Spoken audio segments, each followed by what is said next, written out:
longtemps. Juste un petit mot, excuse-moi, j'ai complètement oublié, Benoît, sur la fondation avant de commencer.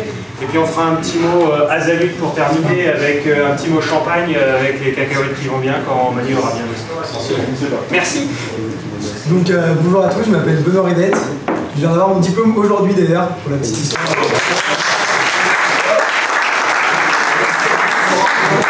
Et donc aujourd'hui, je vais parler au nom de la Fondation ITT. Je pense que certains connaissent, il y a d'ailleurs des donateurs au sein de la salle. Faire une petite histoire, donc la Fondation ITT elle a été fondée en octobre 2015 et elle a pour objectif en fait de servir l'UTT 2030, donc qui est le plan de l'UTT pour se placer parmi les meilleures écoles d'ingénieurs en Europe. Pour ce faire, on a besoin de dons, de moyens. C'est effectivement pour ça que la Fondation existe, à la base aussi pour récolter de l'argent, mais aussi pour la redistribuer, la valoriser, pour permettre à notre diplôme de gagner en valeur. Ça se fait via différents projets. Donc il y a le don de promo par exemple. Ça peut aussi être des bourses pour les personnes qui ont fait des masters spécialisés, donc 2000 € pour certains. Des bourses pour l'international, des personnes qui viennent de l'étranger. On leur donne une bourse, en échange on obtient des places dans leurs universités. On va valoriser ça de différentes manières. Ça peut aussi être via l'associatif, donc avec le COSI, sûrement d'ex-associatifs dans la salle qui ont pu possiblement en profiter. Le Gala par exemple fait partie donc, des personnes qui bénéficient de cette offre. Et donc après, on peut rejoindre la Fondation pour différentes valeurs, différentes notions. Moi personnellement, c'était pour rendre à l'UTT. Donc ce qu'elle m'a donné, c'était le côté école publique. J'ai payé seulement 830 € mes années. Donc j'ai eu envie de donner, maintenant que j'ai mon CDI, donc de continuer à participer à la vie de l'école. C'est aussi donner aux autres la chance, c'est d'avoir des moyens qu'on n'a pas forcément eu, comme le MindLab par exemple. Une fois de plus, le don de promo donc, qui a permis d'avoir une imprimante 3D ou des recharges. Et à la base, il devait y avoir 2 personnes que je ne vois pas ici là. Donc voilà, ok, lui il n'a pas pu se libérer. Donc ont pu bénéficier d'un don donc, de la Fondation pour pouvoir participer au Striving Challenge, qui a d'ailleurs été gagné par l'équipe. Et d'ailleurs, si tu veux, je te laisse venir dire un petit mot pour finir là-dessus. Alors en fait, on a participé à l'Australian Challenge. Donc c'est un concours d'innovation qui est organisé par l'Université d'Adélaïde. Et en gros, sur 6 mois, on nous apprend à développer un produit, toute la démarche entrepreneuriale, l'innovation.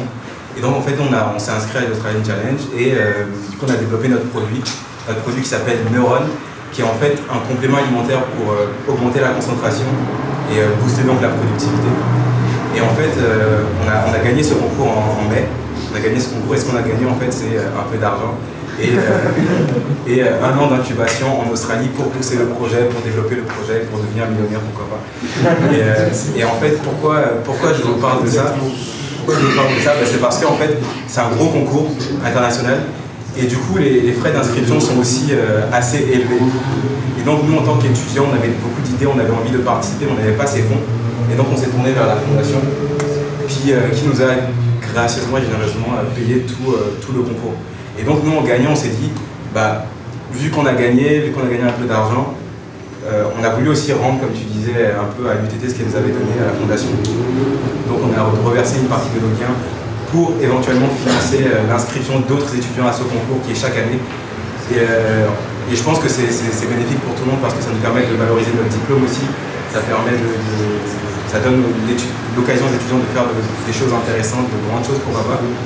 Et ce qui est intéressant aussi à savoir, c'est qu'il y a 2 ans, c'était déjà une équipe de l'UTT qui avait gagné. Donc Morgan, Maxime de Simone et Morgan Pellissier, je ne sais pas si vous connaissez. Et donc on a gagné cette année. Et donc on voudrait que l'année prochaine, il y en a d'autres qui gagnent aussi. Et du coup, voilà. Et du coup, en gros, je suis là en tant que étudiant et donateur aussi. Donc, voilà.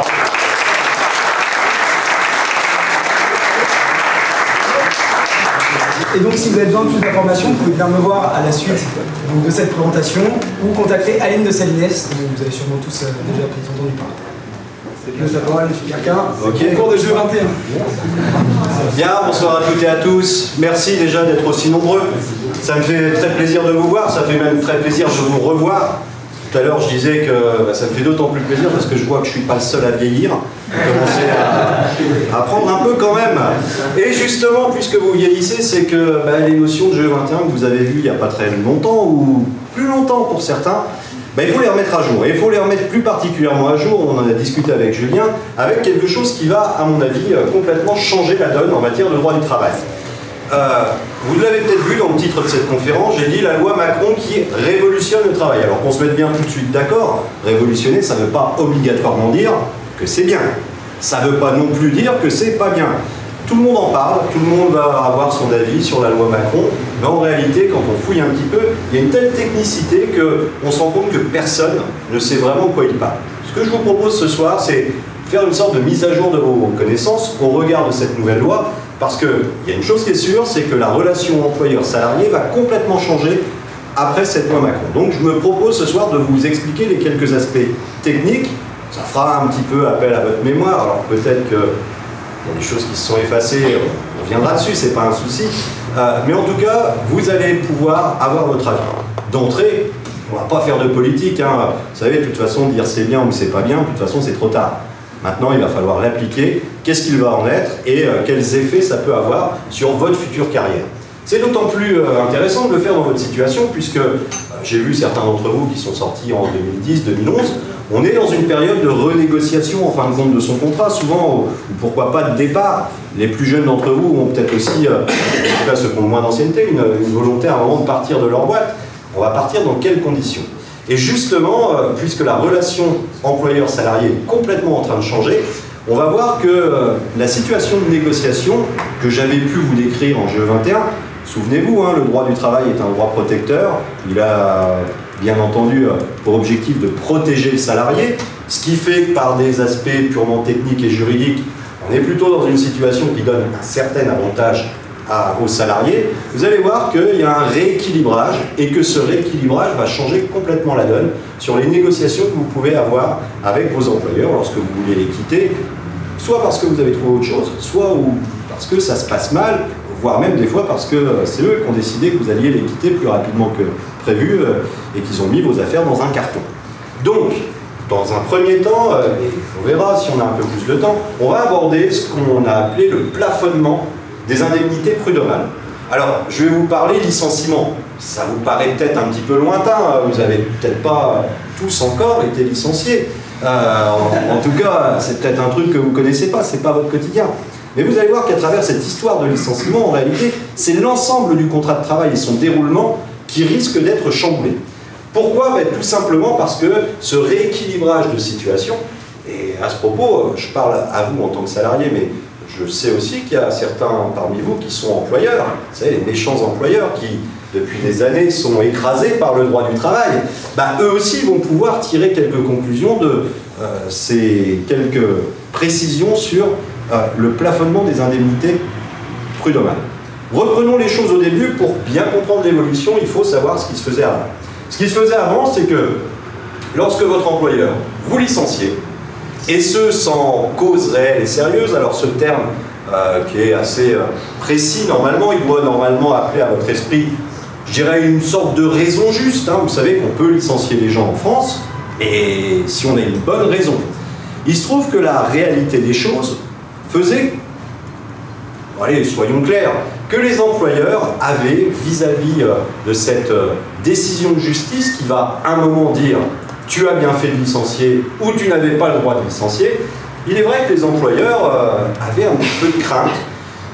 Donnons le chiffre, hein, 85%, certaines années, 85% des décisions des conseils de prud'homme donnaient raison aux salariés. Vous voyez, un tribunal, d'habitude, il est à 50-50, quoi. Si demain vous avez des affaires de divorce, vous aurez 50% des décisions qui donneront raison aux femmes et 50% des décisions qui donneront aux hommes.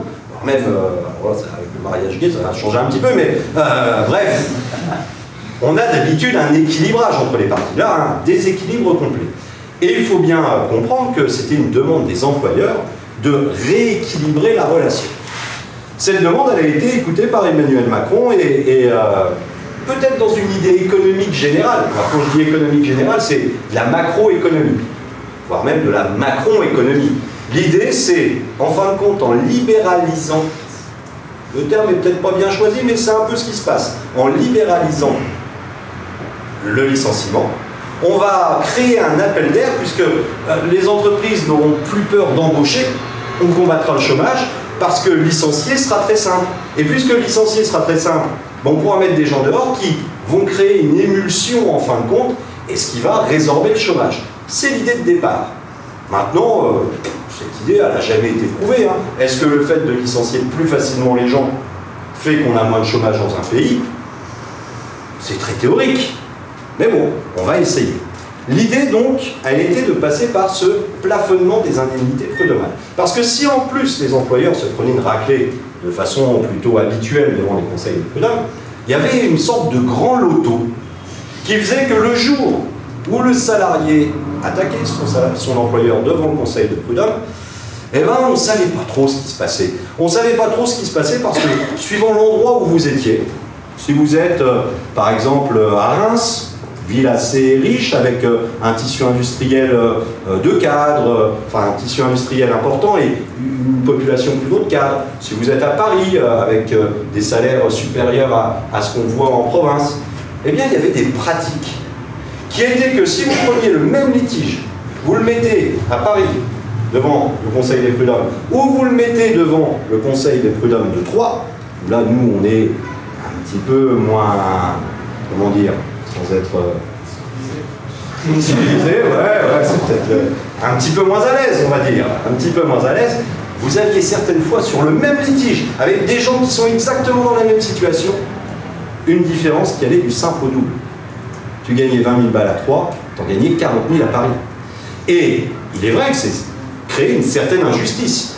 On était face à une sorte de loto complet, puisque l'employeur qui se retrouvait demain devant les conseils de prud'hommes pouvait avoir une bonne surprise et sortir du conseil de prud'hommes en disant « Ah, ça m'a coûté 15 000 », mais aussi y aller très confiant en disant « Oh, ça va me coûter 15 000 », et ressortir avec une ardoise à 80. Et cette situation, il est clair, hein, faisait peur à énormément d'employeurs. L'idée d'Emmanuel Macron, c'est de rassurer un petit peu nos employeurs. Pourquoi? Parce qu'on a posé un principe par rapport au principe qui était assez obscur et basé uniquement avant sur l'appréciation qui était faite par les juges, eh bien d'un principe de plafonnement des indemnités que l'on peut obtenir devant les prud'hommes. C'est-à-dire que la loi a sorti un grand tableau qui, année par année, année d'ancienneté par année, va vous donner une somme minimum à laquelle vous avez le droit et une somme maximum à laquelle vous avez le droit. Et le juge ne pourra plus donner plus que le maximum qui était prévu par la loi. Alors, ce qu'il faut savoir, c'est qu'avant, on avait déjà des références financières, mais la référence ne donnait qu'un plancher. La règle, c'était tu ne peux pas toucher moins de 6 mois d'indemnité, 6 mois de salaire en termes d'indemnité, libre au juge ensuite d'évaluer ton préjudice et de t'en donner plus. Aujourd'hui, on change complètement la donne puisqu'on va avoir un minimum, soyons clairs, hein, ce minimum il n'est plus à 6 mois, il est plutôt autour de 3 mois bien souvent, et surtout un maximum. Alors ça peut vous paraître un petit peu, comment dire que ça révolutionne le droit du travail, cette petite modification. Il faut bien comprendre une chose, ça va révolutionner le droit du travail. Parce que, aujourd'hui, comme tu es employeur, que tu as un salarié que tu n'aimes pas, avant, tu ne l'aimais pas, mais tu te faisais une raison. Tu te disais, bah, je ne vais pas le virer. Le risque, il est insensé. Je vais me retrouver devant les prud'hommes et je peux me taper du 70 000, du 80 000. Je sais qu'au minimum, je vais lui filer 6 mois, mais qu'est-ce qui me dit pas que je vais lui filer 1 an, 2 ans? Aujourd'hui, licencier quelqu'un, même sans raison, c'est une décision de gestion. Tu sais exactement combien, au maximum, ça peut te coûter. En gros, avant, tu y allais, tu savais au minimum combien on allait te mettre et tu étais susceptible d'une mauvaise surprise. Aujourd'hui, tu vas y aller, tu sais combien tu peux prendre au maximum et tu peux être bénéficiaire d'une bonne surprise. Vous savez, nous, en gestion, payer, ça ne nous a jamais dérangé. Donner 10 000, 100 000 ou 1 million, je dirais, quand on fait un budget, on s'en fout, du moment qu'on le sait. Ce qu'on ne supporte pas en gestion, c'est ne pas savoir. Or, avec cette règle, c'est en fin de compte un moyen aujourd'hui de licencier les gens et de savoir au maximum combien ça peut nous coûter. C'est-à-dire de faire rentrer dans l'analyse du risque la conséquence. Et quand tu analyses un risque et que tu connais la conséquence certaine, c'est quand même beaucoup plus facile de prendre le risque et de te lancer. Donc, ça va complètement changer la donne vis-à-vis de l'employeur et de ce licenciement. Emmanuel Macron a résolu le problème de la peur du licenciement par les employeurs. Cette peur, cette crainte qui était de dire mais combien ça va me coûter? À combien je vais me faire écraser? Mais en réalité, cette analyse est une analyse, je dirais, de premier degré. Parce que depuis que la loi Macron est entrée en application, le 22 septembre 2017, on a un an aujourd'hui, on est quoi? On est le 20... Ouais, on a quasiment un an. Alors que cette loi, normalement, elle ne peut pas s'appliquer aux litiges antérieurs à la loi. Et vous avez compris que les tribunaux, le temps qu'ils traitent les litiges avec les délais de 1 an, 2 ans, logiquement, ça ne devrait pas encore être devant les tribunaux. On ne devrait pas encore l'appliquer, cette loi. Puisque sur les litiges qui datent d'avant, normalement, on applique le régime d'avant. Eh bien, aujourd'hui, on se rend compte qu'il y a à peu près 30% d'affaires en moins devant les conseils de prud'homme. Pas parce que les gens ont moins de litiges, mais parce qu'il y a une particularité en droit du travail qui est la transaction. Ceux qui se souviennent un petit peu de mon cours, je leur avais dit, il y a un truc qui est génial en droit du travail, c'est que tu peux négocier. Mais que tu peux négocier a posteriori du litige. Je te vire, t'es pas d'accord, tu me dis je vais te coller au prud'homme. Je peux dire attends, on arrête tout, je vais te donner de l'argent, et toi, en échange, tu vas t'engager à ne pas m'attaquer devant les conseils de prud'homme. Honnêtement, c'est souvent quelque chose que je conseille, puisque, vous savez, tout le monde est gagnant. Premièrement, ça va vite. Hein, l'argent, tu vas l'avoir dans 1 ou 2 mois. Deuxièmement, fiscalement, c'est plutôt attrayant, puisque la somme qui vous sera versée, elle dispose de facilité fiscale, on va dire. Hein, c'est soumis à peu d'impôts et à peu de cotisations sociales. Et puis surtout, tu as la certitude. Tu t'évites les 2 ans, 3 ans de procédure, et tu sais exactement combien tu vas toucher. Et ça, de l'autre côté, pour l'employeur, c'est aussi une solution fantastique. Sauf que, jusqu'en 2017, ça ne marchait pas la transaction. C'était 2, 3, 4% des litiges qui étaient résolus par cette loi. Tout simplement pourquoi? Parce que quand vous aviez un salarié, un employeur qui se mettait d'accord sur le fait de résoudre leur litige de licenciement abusif, le salarié disait mais moi tu sais si je vais au prud'homme, je vais toucher 25 mois de salaire. Puis l'employeur lui dit non attends si tu vas au prud'homme tu vas toucher 10 mois de salaire. Et là on n'avait aucune base qui nous permettait d'évaluer en fin de compte ce qu'on allait toucher au prud'homme. Tant et si bien que même si l'employeur et le salarié étaient tous d'accord pour négocier, on n'arrivait pas à trouver un terrain d'entente tant la demande de l'employé était haute et tant la volonté de l'employeur était basse. Quand tu sais qu'une négo elle est entre 25 et 5, tu comprends qu'on ne trouvera jamais un terrain d'entente. Aujourd'hui, ça va tout changer. Parce que quand tu vas négocier, tu sais exactement combien devant les prud'hommes tu peux avoir. En tout cas, le delta, il n'est pas énorme. Tu sais exactement que ça va être 7 ou 8 mois de salaire, suivant ton ancienneté, suivant ta convention collective, etc. Et que cette somme, basta, va au prud'homme, tu n'auras que ça. Ne rêve pas. Ainsi, ça facilite largement la négociation. On peut trouver un terrain d'entente financier très facilement. Et c'est là qu'on voit qu'il est relativement malin, Emmanuel Macron. Parce que Emmanuel Macron, depuis des années, il a un truc dans le nez qui voudrait bien faire disparaître, mais qui, politiquement, ne réussira jamais à les faire disparaître. C'est les conseils de prud'homme. Alors, il ne veut pas les faire disparaître par philosophie, simplement parce que on leur reproche d'être très aléatoires, on leur reproche d'être souvent marqués, entre guillemets, politiquement, syndicalement. On leur reproche souvent aussi de rendre une justice, des fois, un peu de copinage. Hein, vous savez, les conseils de prud'homme, dans une petite ville, constituée d'employeurs et de syndicalistes, il est peut-être facile un peu de copiner et d'arranger les cartons des potes. Et donc ça, Emmanuel Macron l'avait bien compris et avait commencé à vouloir réformer les prud'hommes. Il n'y était pas vraiment arrivé. Là, ici, c'est encore plus malin, parce que plutôt que réformer les prud'hommes, par la voie de la négociation, ils ne sont plus utiles du tout. Il a vidé de 30% de contentieux des prud'hommes sans toucher à un moment au prud'homme. Très malin. Très, très, très malin. Et donc, quand je vous dis qu'on change complètement la règle du jeu, vous venez de comprendre que vous avez perdu un truc. C'est la position de domination dans votre négociation. Demain, j'ai envie de le virer. Sous l'empire de la loi antérieure, je ne me serais pas lancé. Aujourd'hui, je sais exactement combien il coûte. Voire même, si je trouve que c'est cher, parce que je vous fournirai un mail, vous verrez, avec ce petit tableau récapitulatif suivant votre ancienneté. En imaginant qu'il a beaucoup d'ancienneté et que je considère que c'est cher. Je m'en fous, c'est pas grave. Parce que je sais très bien que de toute façon, il n'aura guère d'autres possibilités que de négocier, qu'il n'ira pas de toute façon au prud'homme. Je devrais lui filer 15 au prud'homme? Ouais, mais regarde, qu'est-ce que tu préfères?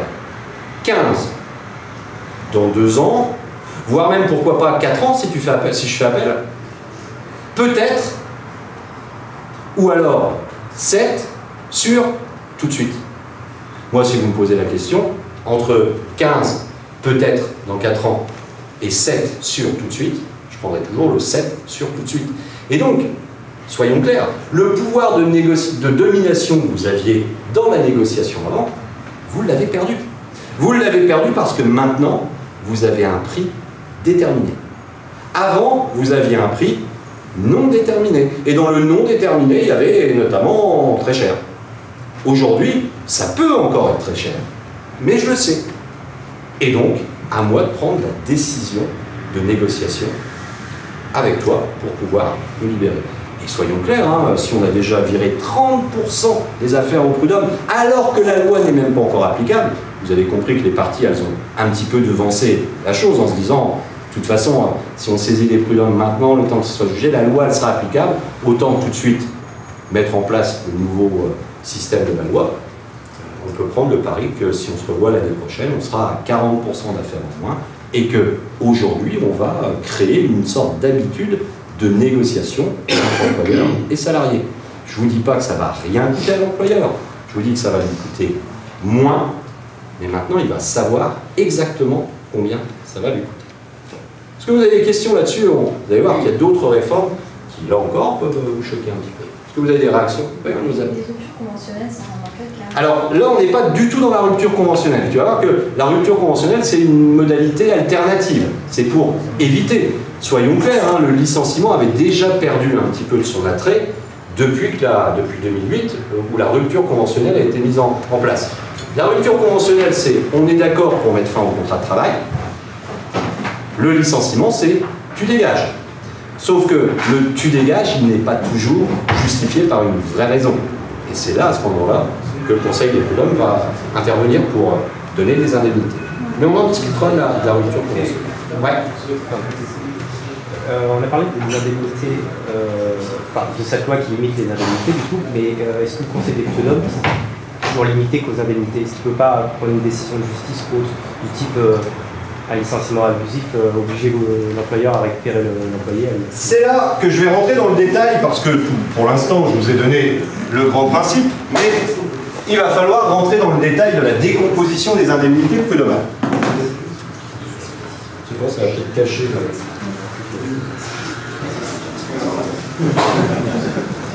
Voici ce qu'on revenir. En réalité, il y a une chose qui diffère, c'est souvent on parle de licenciement abusif parce que dans le langage commun, dans le commun des mortels, c'est une chose qu'on retient. Sauf que la réforme que le licenciement, c'est pas le licenciement, je dirais, pas valable, c'est pas uniquement le licenciement abusif. C'est notamment un licenciement qui lui c'est pas le tableau, je crois. J'avais vu. C'est notamment le licenciement nul. Ça, on n'y a pas touché. Il reste dans notre droit ce qu'on appelle la nullité du licenciement. La nullité du licenciement, c'est lorsque tu ne respectes pas une liberté fondamentale du salarié. Par exemple, je licencie parce qu'il est barbu. Une cause de discrimination. Ça, c'est une cause de discrimination. Si tu arrives à démontrer une cause de discrimination, le licenciement, il n'est pas abusif, il est nul. Il y a une nullité. Si vous vous souvenez bien, la différence entre le licenciement, qui est une rupture, et la nullité, qui est une nullité, la nullité, c'est rétroactif. Ça n'a jamais existé. C'est-à-dire que si jamais je le licencie parce qu'il est barbu, lui pourra demander la nullité de son licenciement. Et dans cette nullité, on a gardé les mêmes modalités qu'avant. Soit il demande une indemnité qui là n'est en rien déterminée ou plafonnée par la loi. C'est-à-dire que c'est une liberté complète du juge de déterminer le montant de l'indemnité qu'il va te donner.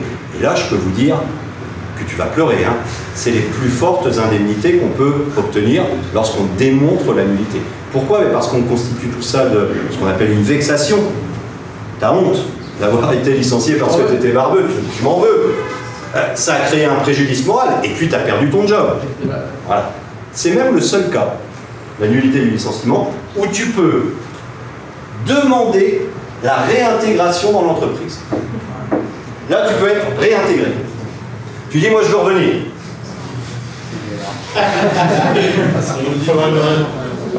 Tu traces. Tu retraces et tu reviens. Bon. Ça n'a pas bougé. Ça existe toujours. Là, il n'y a pas de souci. Non, moi, je vous parle des deux autres mauvais licenciements. Tu as le mauvais licenciement qui est le licenciement abusif. Et tu as le licenciement mauvais qui est le licenciement sans cause réelle et sérieuse. Sans cause, la CRS. Le sans cause réelle et sérieuse, c'est qu'en réalité, il est basé sur des choses. Soit que tu n'as pas réussi à prouver, ou que tu as mal apprécié. Je sais très bien qu'il passe son temps à glander. Enfin, tous ceux qui le connaissent savent qu'il a toujours glandé de toute façon. Je te vire pour ça. Comment je le prouve? N'oubliez pas que devant les conseils de prud'homme, la charge de la preuve, celui qui doit prouver, c'est l'employeur.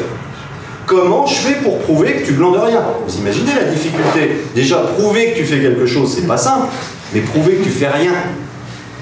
Tu m'insultes, je suis ton employeur, tu m'insultes un soir, mais là, dans les bureaux, quand il n'y a plus personne, voire même tu me mets une grande claque, vous êtes bien d'accord que je dois pouvoir le licencier pour ça? On est d'accord, mais comment je le prouve? Si que nous, dans les bureaux, qui m'a insulté, qu'il n'y a pas de caméra, qu'il n'y a pas de preuve valable, eh bien, si tu n'arrives pas à prouver, pas de cause réelle et sérieuse. Pire, j'ai pas de cause réelle et sérieuse, et en plus, dans les conditions de mon licenciement, je t'humilie. C'est-à-dire que j'ai pas de raison. En tout cas, je n'arrive pas à prouver la raison, et en plus, au moment où je te licencie, je t'humilie. Je sais pas, c'est par exemple, tu es un mauvais comptable, et ben devant toute l'entreprise, je te fais reconnaître tes fautes, ou j'envoie un mail à tous les salariés en disant que tu es vraiment trop mauvais, qu'il est temps de se débarrasser de toi. Bref, les conditions du licenciement sont brutales. Eh bien en réalité, dans ce cas-là, tu vas avoir juste une indemnité pour perte d'emploi.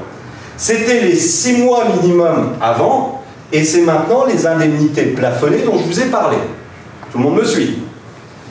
Si tu es en licenciement abusif, tu as le droit à la même chose, c'est-à-dire à l'indemnité plafonnée, plus un préjudice moral.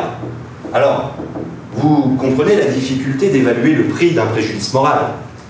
Humilier quelqu'un, on est tous d'accord, il y a des petites humiliations, il y a des grosses humiliations, mais évaluer le prix d'une humiliation, c'est plutôt compliqué. Malgré la loi Macron, on continue à pouvoir demander en addition au plafonnement un préjudice moral. Tout le monde me suit? En réalité, tu n'as pas de raison pour licencier quelqu'un strictement plafonné, tu n'as pas de raison pour licencier quelqu'un et tu l'humilies, indemnité plafonnée, plus addition du préjudice moral. Mais qui a pour effet, de toute façon, de aussi baisser l'indemnisation. Parce que, avant, comme tu n'avais pas spécialement de règles pour délimiter ça, le préjudice, il était additionné à une somme qui était encore plus énorme. Donc, là encore, ça a pour effet quand même de maîtriser cette somme et plutôt de faire plaisir à l'employeur qui, en fin de compte, va se retrouver à peu près pouvoir évaluer combien va donner. Soyons clairs, hein. J'ai pas de raison pour te licencier, mais je te respecte. Les gars, partez s'il vous plaît. Je te respecte. Là, exactement, je sais combien je vais pouvoir te donner. J'ai pas de raison pour te licencier, mais je ne te respecte pas. Dégage, sale barbu. Je sais combien ça va me coûter au minimum pour la rupture, mais j'admets que le préjudice moral, il va être difficile à évaluer. Vous savez, les avocats en préjudice moral, ils ont une règle. Ils demandent 10 000. Quel que soit le préjudice, ils demandent 10 000 à chaque fois. Pourquoi? Parce qu'on sait que les préjudices moraux, hormis des trucs très graves où il y aurait un retentissement national, vous passeriez dans les journaux, etc. En règle générale, si c'est resté dans l'entreprise, un juge, il va donner entre 5 et 7 000. Mais bon, et ça, qui que vous soyez, hein, si vous êtes cadre sup à 10 000 par mois, ou si vous êtes ouvrier au SMIC, le préjudice moral, il est le même. Donc on aura la même somme. Donc vous voyez, ça a pour effet de tenir. Maintenant, il faut aller plus dans le détail. Il faut aller vraiment plus dans le détail parce que, à la limite, je dirais le commun des mortels, dont vous faisiez partie juste avant de venir, puisque maintenant vous allez en savoir beaucoup plus, bon, on pourrait dire, bah, on va pas perdre tant que ça. Et même moi, je vais même vous dire un truc. Quand on va regarder dans le tableau des indemnités maximum qu'on peut donner maintenant, je suis d'accord que si vous avez 2, 3, 4, 5 ans d'ancienneté, vous êtes perdant par rapport au régime ancien. Mais quand on commence à avoir 8, 9, 10 ans d'ancienneté, les indemnités qui sont plafonnées sont sensiblement la moyenne de ce qu'on voyait au niveau national. C'est qu'une moyenne, hein. Quand tu ne fais pas partie de la moyenne, c'est dur. Quand tu es au-dessus, c'est mieux. Mais c'est qu'une moyenne. Honnêtement, quand tu as 8 ou 10 ans d'ancienneté, tu n'es pas trop perdant encore par rapport au nouveau système, par rapport à l'ancien. Sauf que on ne nous a pas tout dit. On ne nous a pas tout dit, notamment une chose. Si jamais ton employeur te licencie, mais que, compte tenu du choix qu'il a fait de cause de licenciement, il te donne une indemnité de licenciement. Je ne sais pas si vous vous en souvenez, on peut licencier les gens parce qu'ils ont commis des fautes. Là, on leur donne 0 indemnité, 0 préavis. Mais on peut aussi licencier les gens parce qu'ils ont commis des petites fautes, qu'on appelle la faute simple, où là, tu vas devoir leur donner une indemnité de licenciement. Elle était de 20% d'un mois de salaire par année de présence si tu as moins de 10 ans d'ancienneté, et de 33% d'un mois de salaire par année de présence si tu as plus de 10 ans d'ancienneté. Eh bien, si ton employeur, parce que le choix qu'il a eu de te licencier, c'est soit de te mettre une petite faute, voire même de te mettre une cause qui n'est pas fautive du tout, en disant, bah ouais, mais en réalité, ton état physique ne permet pas de bien bosser, donc je vais te licencier pour ça. Donc je vais te donner quand même ton indemnité de licenciement. Eh bien, cette indemnité de licenciement, elle viendra raboter le montant de l'indemnité maximum auquel vous aviez le droit. En gros, la loi, elle dit au bout de 10 ans, tu as le droit à 8 mois de salaire. En indemnité légale, le jour où tu es parti, tu as touché 5 mois de salaire. Eh bien, ces 5 mois de salaire seront déduits du plafond et tu toucheras pas la différence. Ah ouais, pas beaucoup. Mais c'est pas ça le pire. Le pire, c'est pas ça et personne ne le voit, le pire.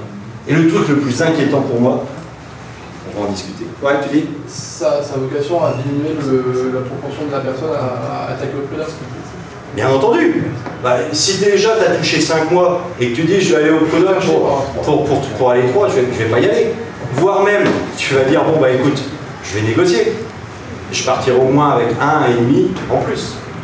Mais non, le pire dans la réforme, c'est pas ça le plus inquiétant. Si vous vous souvenez de mon cours, je vous avais dit, dans le licenciement, il y a le fond. Le fond du licenciement, c'est pour quelle raison on a le droit de licencier. On vient d'en discuter. Et souvenez-vous aussi qu'il y a la forme du licenciement. La forme du licenciement, c'est comment je dois procéder pour licencier. Vous vous souvenez, un entretien, une lettre de convocation, une lettre de notification, avec des formes, des délais, etc. Et souvent, vous aviez des employeurs qui gueulaient, et ça c'était très présent chez les employeurs, parce qu'ils disaient, mais attends, j'ai fait une boulette dans la rédaction de la lettre. Non mais c'était clair, mais j'ai juste fait une boulette dans la rédaction de la lettre, et cette boulette, elle emportait validité du licenciement en entier. C'est-à-dire que si tu faisais mal la procédure, c'est comme si le licenciement n'avait pas existé. Et si le licenciement n'avait pas existé, tu devais payer des indemnités, puisque tu n'avais pas de raison. C'est quel genre de boulette? Alors, la boulette, ça peut être, tu sais, tu dois faire un entretien. Le mec, tu ne le convoques pas à l'entretien. Normalement, dans l'entretien, tu dois lui laisser 5 jours pour qu'il aille voir des délégués syndicaux pour pouvoir être accompagné. Tu lui laisses que 3 jours. Voire même pire, à la fin, quand tu as pris ta décision pour le licencier, tu devais rédiger les raisons pour lesquelles tu le licencies. Eh bien, la loi Macron est revenue sur un point qui n'intéresse que les techniciens en disant stop. À partir de maintenant, un défaut de procédure ne peut plus emporter un licenciement sans cause réelle et sérieuse. Si tu ne respectes pas la procédure, ça ne veut pas dire que tu n'as pas de raison pour licencier la personne. Donc aujourd'hui, tu peux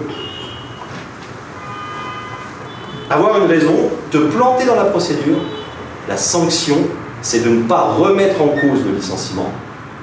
Mais maintenant, tu vas devoir indemniser le salarié à hauteur de 1 mois maximum pour ce défaut de procédure. C'est-à-dire que si tu n'as pas respecté la procédure, tu lui devras 1 mois de salaire. Ridicule. Ridicule. Mais vachement rassurant pour les employeurs maintenant. Pourquoi? Parce que t'as plus de risque. Avant, ce qui t'arrêtait, c'est de dire oh là là, attends, le licenciement c'est chiant, machin, et je sais très bien, alors, je sais pas s'ils sont là ce soir, il y en a peut-être même un qui est parti, quand ils ont un mec à licencier, attends, on va appeler quelqu'un, il va nous dire les lettres, machin. Ah oui, forcément, t'as peur. On parlait de toi. Forcément, t'as peur. Aujourd'hui, tu risques quoi? 1 mois. Et attendez, si jamais t'as pas respecté la procédure et qu'en plus le salarié il arrive à te démontrer que tu n'avais pas une bonne raison pour le licencier, et bien ce mois c'est le même principe, il est compris dans le plafonnement. Ça ne sera pas 1 mois de plus, et on part du principe qu'il est compris dans le plafonnement. On va plus loin. Il y a un truc qui est super important quand tu licencies quelqu'un, c'est sa lettre de notification du licenciement. C'est-à-dire la lettre que tu envoies à la fin de la procédure en disant « Maintenant je te vire ». Depuis 40 ans, il y avait un principe. La lettre de licenciement fixe définitivement les contours du litige. Ça voulait dire que le jour où tu rédigeais ta lettre, en donnant au type les raisons pour lesquelles tu le licenciais, si on allait devant les conseils de prud'homme, on ne pouvait rien rajouter à cette lettre. Tu devais mettre dans la lettre toutes les raisons. Si tu en oubliais une, ou si tu l'expliquais mal, et ben, que tu te retrouvais devant les conseils de prud'homme, c'était pas la peine de dire « Oui, mais attendez, je vous ai pas dit, parce que je lui reproche tout ça, mais toutes les conneries qu'il faisait en plus. » Non, non, ça c'était interdit. Tu n'avais pas le droit de modifier la lettre une fois que tu l'avais envoyée. On est revenu sur le principe. C'est un principe pourtant qui était plus qu'important. Aujourd'hui, tu peux envoyer une lettre de notification du licenciement et puis il dira « Ouais, mais j'ai peut-être oublié des trucs. » Renvoyer. Une autre qui va préciser. Le salarié, il peut te dire « Ouais, mais monsieur, moi je vais vous attaquer, vous avez vu ce que vous avez mis dans la lettre? Attends, je t'en renvoie une autre. Je vais te repréciser pourquoi je voulais te licencier. » Avant, il disait « Je vais t'attaquer, en plus ta lettre, elle est pourrie, tu vas voir, je vais gagner. » Aujourd'hui, il va dire, je vais t'attaquer, tu vas lui dire, attends, je t'en renvoie une nouvelle. Ça change complètement la donne. Complètement. Aujourd'hui, la peur de licencier avant, qui était une peur financière, mais aussi, soyons clairs, une peur procédurale. La peur financière, vous venez de comprendre qu'elle était contenue. La peur procédurale, 1 mois de salaire. Au pire, tu avais une bonne raison de licencier, tu n'as pas respecter la procédure. Le mec, il va falloir lui donner 1 mois de salaire. On va où? Basta, hein? Pas un problème. Ah oui, hein, on va plus avoir les mêmes sommes devant les conseils de prud'homme. On en remet un petit peu encore.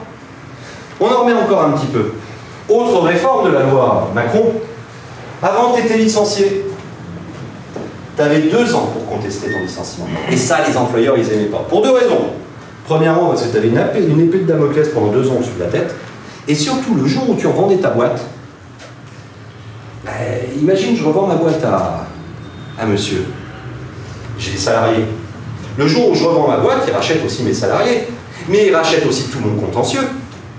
Et si j'ai licencié pendant 2 ans avant, moins de 2 ans avant, quelqu'un, et que le mec il se retourne contre la boîte, c'est lui qui va devoir assumer. Et donc je peux vous le dire, quand on fait un rachat de boîte, on dit t'en es où au fait de tes licenciements là? Ah bon, on a licencié un mec il y a 1 an et demi, mais tu sais qu'il peut encore attaquer. Et que si l'attaque c'est moi qui paierai si je perds, alors que c'est toi qui as fait le licenciement, et le prix de ta boîte, on va retirer. On va retirer un petit peu d'argent, voire même on fait signer des clauses où on dit attention, hein, si jamais on était attaqué au prud'homme par des salariés qui qui ont été licenciés quand tu étais là, c'est toi qui paieras, c'est pas nous. Donc vous voyez, c'est pas très sûr. Hein. Eh bien, la loi Macron est revenue sur ce principe, puisqu'aujourd'hui, le jour où la lettre est notifiée, tu es licencié, tu n'as plus que 1 an. 1 an pour pouvoir attaquer. Au bout d'1 an, terminé. Tout est nettoyé. Quelles que soient les conditions. Ouais. Ça se bat tout de suite en général. Pour le coup, si c'est abusif, la personne va pouvoir le faire, hein. Pas toujours, pas toujours. Tu sais, dans ce domaine de la méconnaissance, des gens qui ne se rendent pas compte, en fin de compte, que ça a été mal fait. Tu as des gens... Moi, je crois même que des fois, c'est assez étrange parce que tu as des gens qui vont se retrouver au chômage et qui vont ruminer. Alors qu'ils étaient d'accord, un jour on les a licenciés, ils ont dit ouais, c'est vrai, je suis nul. Et puis ils vont avoir 2 ans pour se dire ah ben non, je suis pas si nul que ça, et puis il y a des potes qui vont dire ah ben c'est un enfoiré ton patron, etc. Et non, t'as 2 ans. Alors t'as raison, hein, tu peux dès le lendemain attaquer devant les conseils de prud'homme. Mais 2 ans c'était lourd. 2 ans c'était long. Aujourd'hui, 1 an, ça va beaucoup plus. Et persuadé que ça c'était une vraie demande des employeurs parce que ça venait un peu troubler tes négociations quand tu revendais ta boîte. C'était de l'incertitude avec un truc que tu pouvais avoir au-dessus de la tête pendant 2 ans. Alors on revient. Les modifications, c'est quoi? Un plafonnement des indemnités. T'es sûr. 2, plus de remise en question du fond du licenciement si tu n'as pas respecté la procédure. Super important. 3,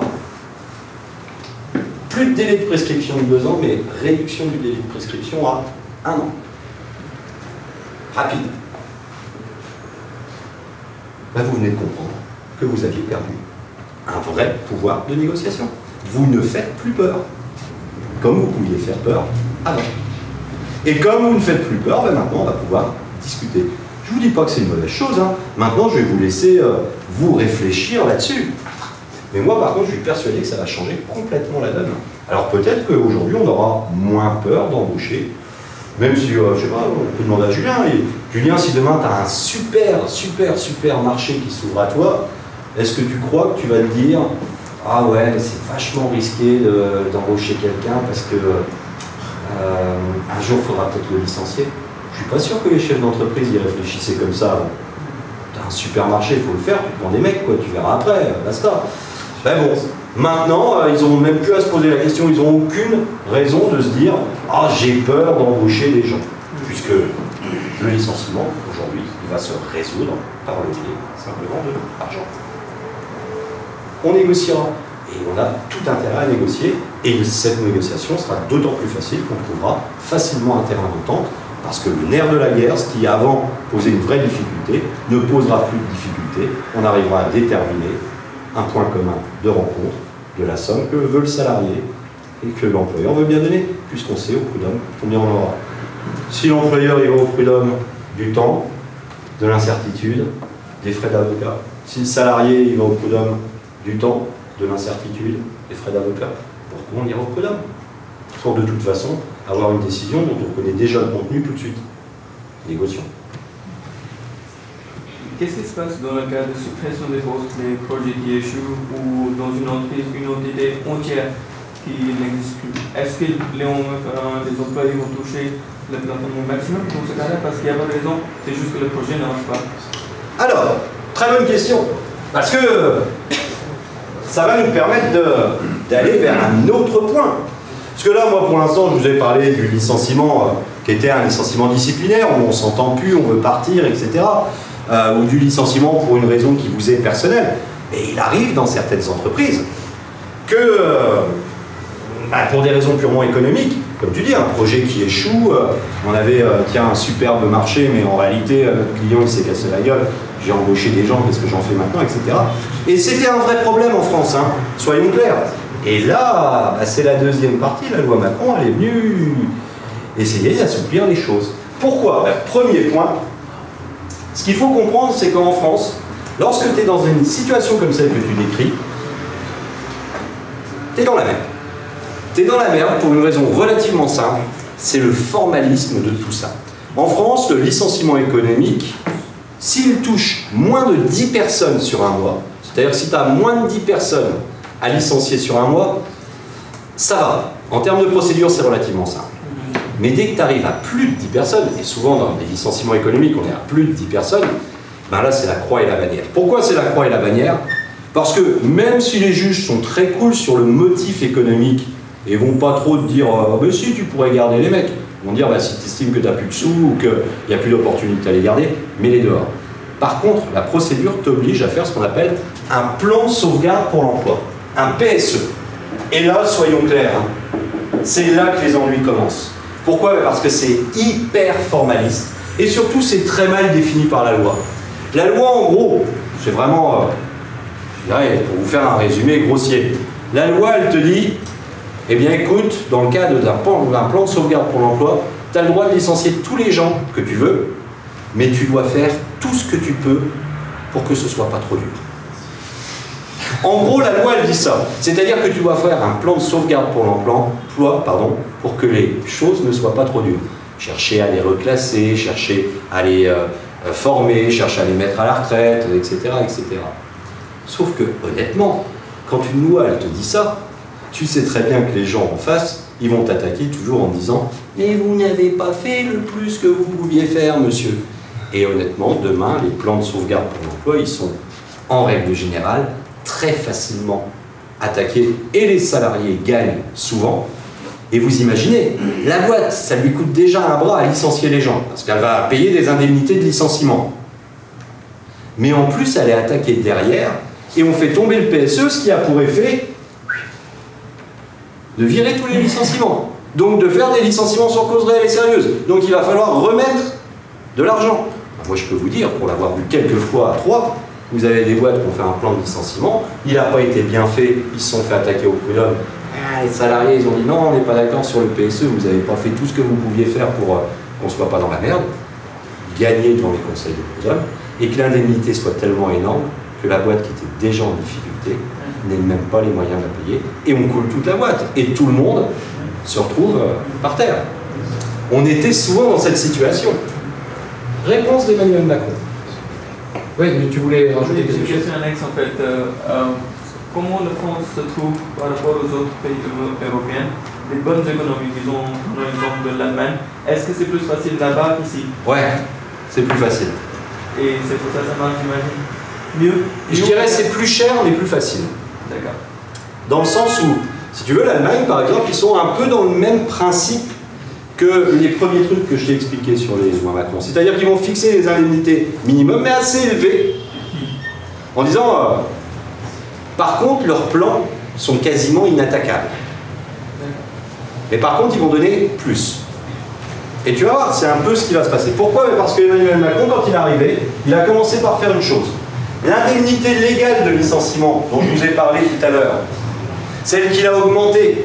Avant, elle était de 20% d'un mois de salaire, maintenant elle est de 25% d'un mois de salaire par année de présence si tu as moins de 10 ans d'ancienneté. Eh bien, si tu es licencié économiquement, on la multiplie par 2. Plus cher. Plus cher. Beaucoup plus cher. Deuxièmement, pour des raisons purement techniques dans lesquelles je ne vais pas rentrer, aujourd'hui, la forme du plan de sauvegarde pour l'emploi, qui souvent était attaqué parce que, si tu veux, en vrai, quand tu mets un plan de sauvegarde pour l'emploi, tu dois aller voir ton comité d'entreprise, lui poser des questions, il doit avoir les réponses. Ensuite, tu dois aller voir le SAG. Bref, tu as tout un truc de procédure qui est tellement long et tellement lourd que déjà, la boîte, la plupart du temps, elle continue à payer tout le monde pendant ce temps-là et que la plupart du temps, elle se plante, donnant ainsi aux salariés licenciés un axe pour se faire défoncer. Donc, là, aujourd'hui, tu ne peux plus attaquer sur la forme procédurale. Et puis surtout, Emmanuel Macron, là encore, plutôt que s'attaquer frontalement au plan de sauvegarde pour l'emploi, parce que bon, politiquement, ça serait compliqué, c'est bien social, un plan de sauvegarde pour l'emploi, ne vous inquiétez pas, vous allez faire des formations, vous aurez des indemnités qui vous permettront de créer votre entreprise, toi, travailleur immigré, on va te faire une indemnité de retour au pays, on fait des trucs où tu auras la sacro-sainte, peut-être que certains d'entre vous travaillent dans ce genre d'entreprise, la sacro-sainte, cellule de reclassement. On va faire venir des consultants qui vont t'aider à changer tes compétences, à retrouver du boulot, pipeau. Mais bon, voilà, c'est assez social. Donc il ne pouvait pas le virer, ça. Non, il a trouvé plus malin. Aujourd'hui, tu peux négocier des ruptures conventionnelles collectives. Wow. Alors il faut vous expliquer, avant de vous expliquer ce qu'est la rupture conventionnelle collective, ce qu'est la rupture conventionnelle. La rupture conventionnelle, c'est quelque chose qui s'est introduit dans notre droit en 2008 et qui avait une particularité, puisque par définition en France, il n'était pas possible de toucher le chômage si tu prenais une part d'initiative dans la rupture de ton contrat de travail.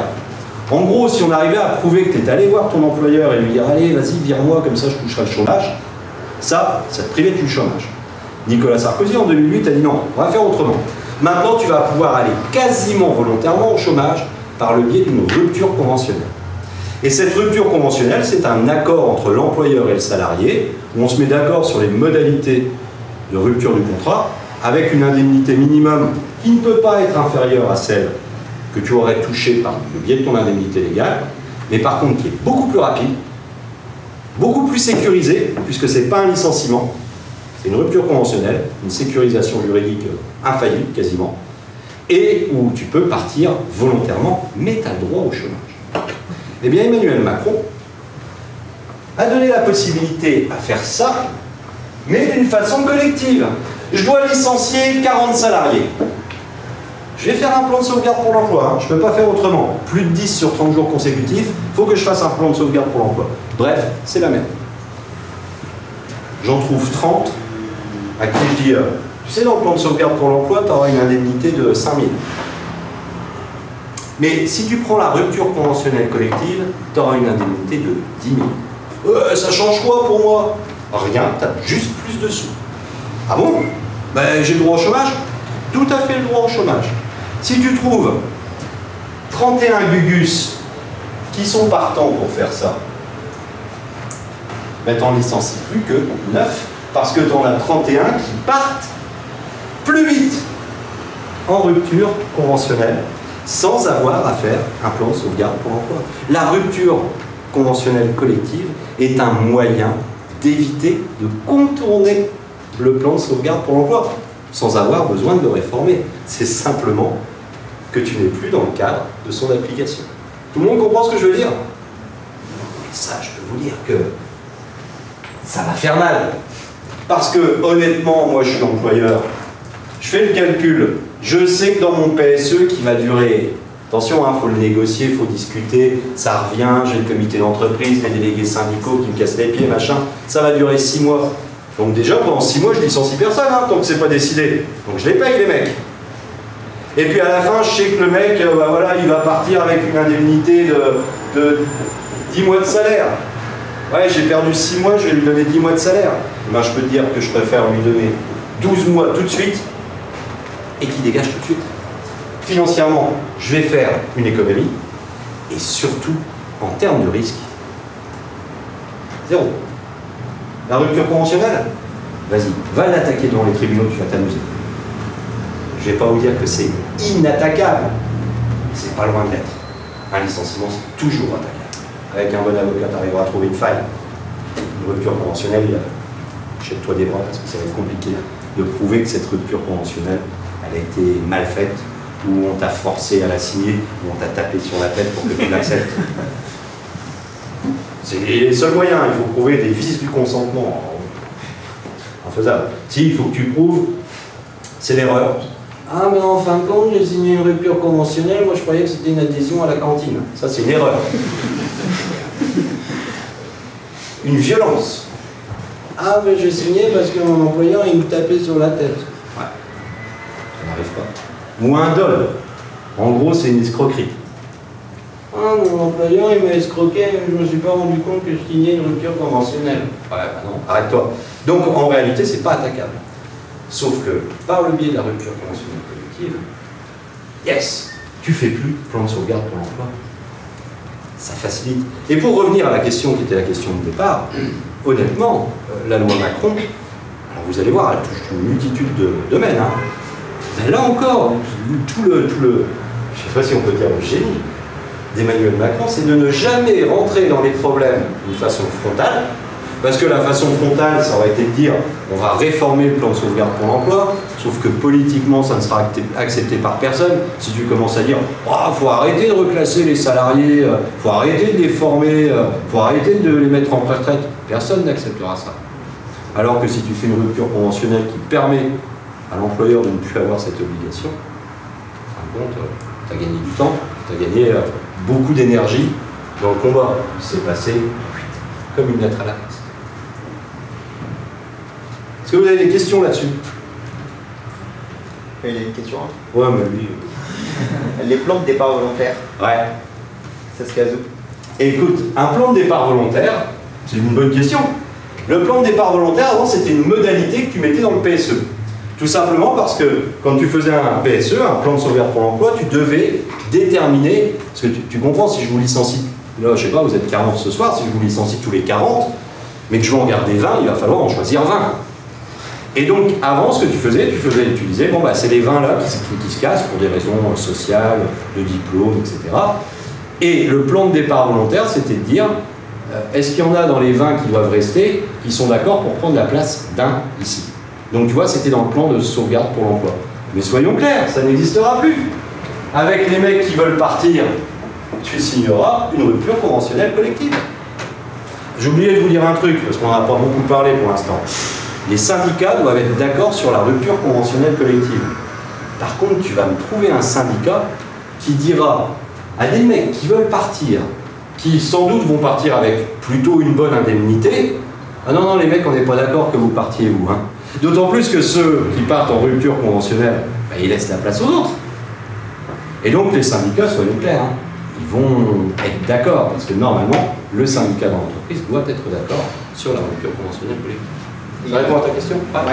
Et il y en a eu récemment là des gros? Il n'y en a pas beaucoup pour l'instant de rupture conventionnelle collective. Moi, ce que j'en ai vu dans l'Aube et je dirais dans la région Champagne-Ardenne, c'est comme on faisait déjà, parce qu'on le faisait déjà avant. Moi, j'ai vu plein de licenciements où il fallait virer 15 mecs.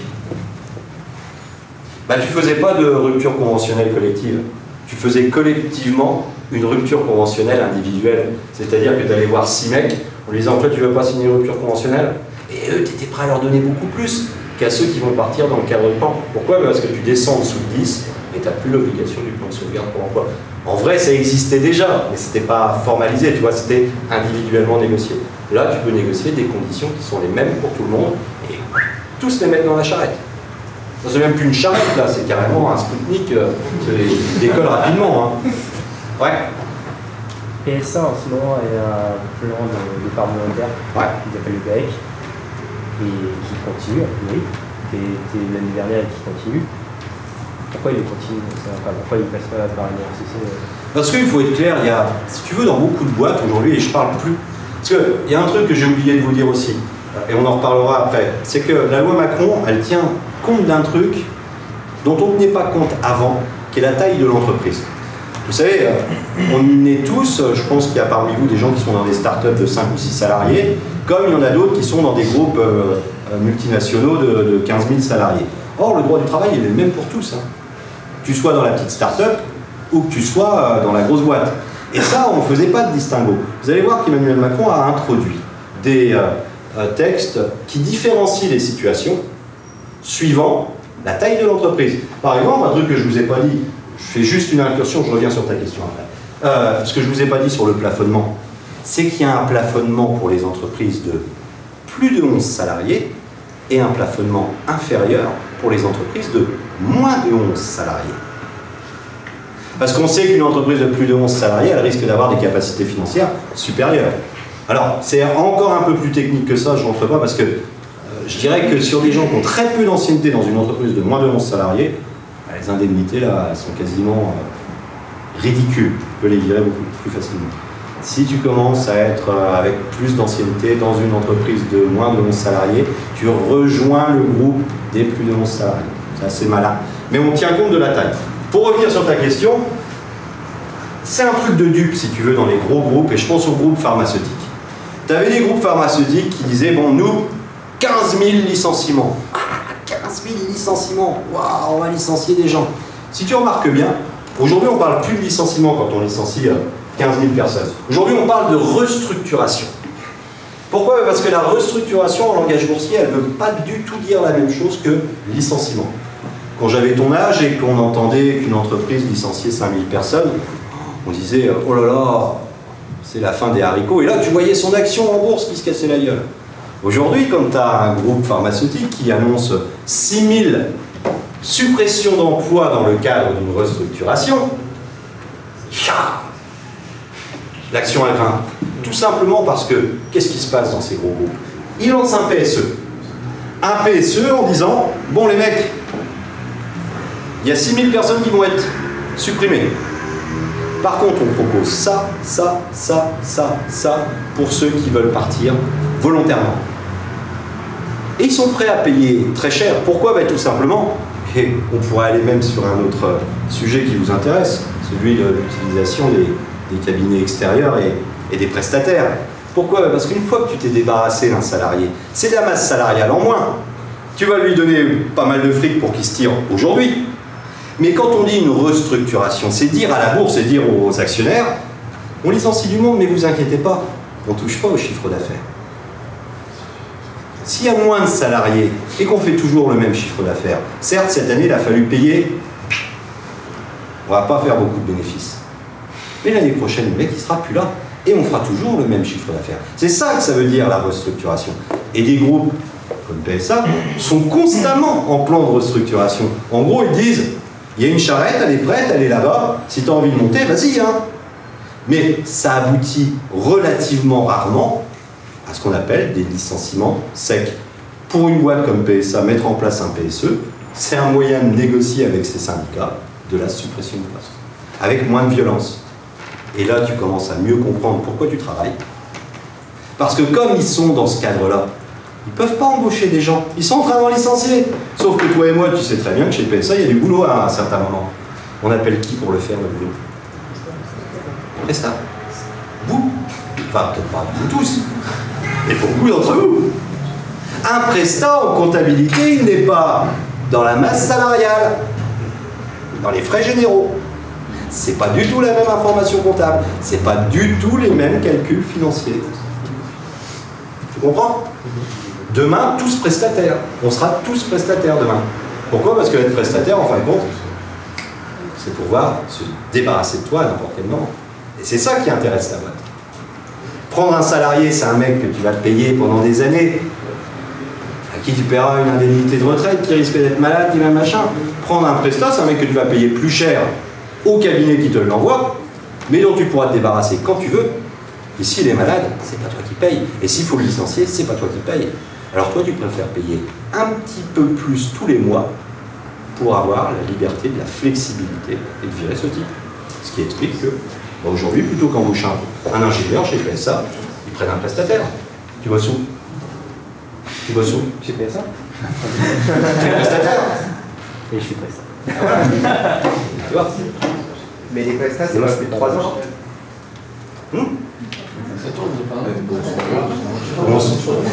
Je vais être violent avec vous, hein. Mais tu sais, quand on embauche un prestataire, quand ils l'ont embauché, c'est pas lui qu'ils ont embauché, c'est un prestataire. Si demain il dit, oh, attendez, moi je me casse, machin, ils vont pas se mettre une balle dans la tête, hein. Tu sais ce qu'ils vont faire? Ils vont remettre un autre à sa place. Quand PSA, ils sont sans doute très contents du travail qu'il est en train de fournir, mais si demain tu t'en vas, tu crois qu'il va y avoir des fleurs à ton bureau, une chaise vide, et on regardera en disant oh, c'est dommage, il était là avant. Non. Il y a peut-être même un petit jeune qui va sortir en 2018 de l'UTT et qui coûtera moins cher que lui. Il sera mis à sa place. Et justement, puisqu'on parle des prestataires, on va terminer là-dessus. Je sais pas, vous m'arrêtez, hein, sinon moi je suis là encore demain. Il y a une autre loi, il y a un autre aspect de la réforme Macron, alors qui va peut-être toucher les prestats.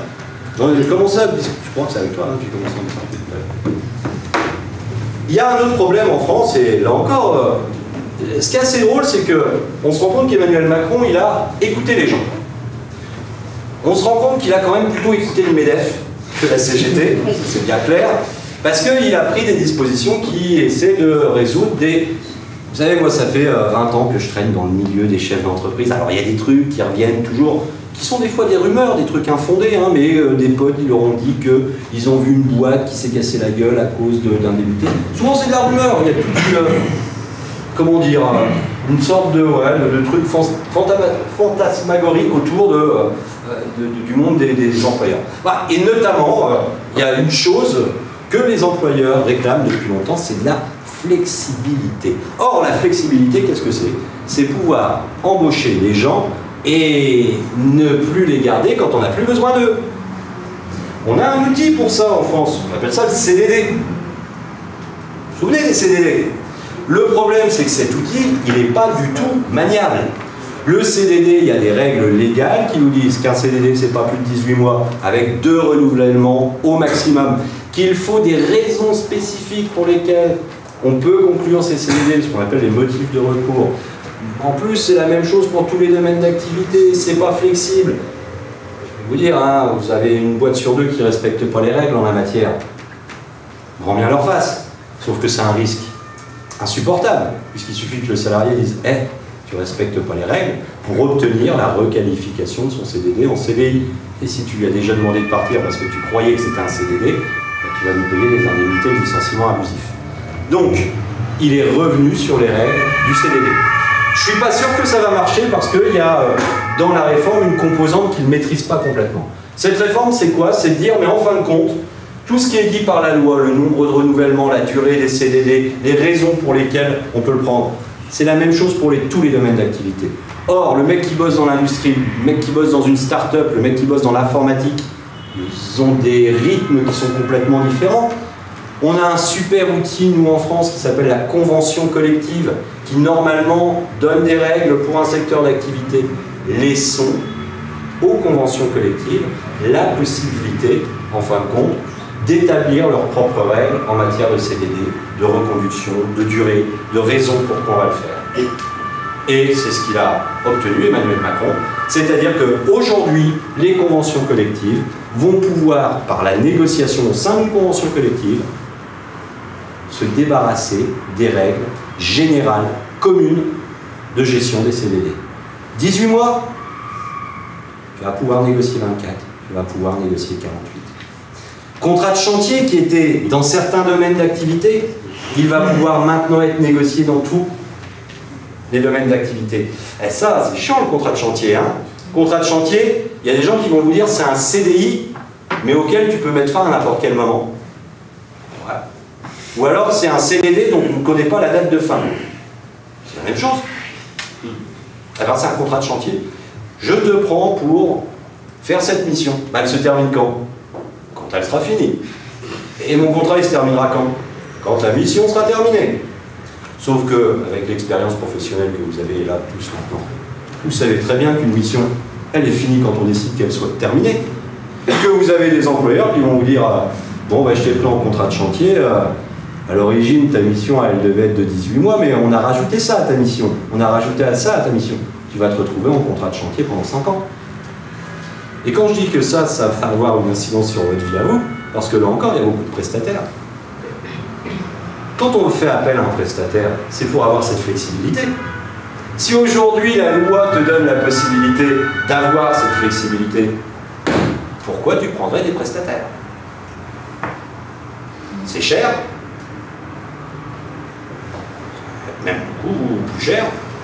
Tu vas pouvoir avoir les mêmes mecs pour moins cher. Et tu les prendras en CDD hyper flexible.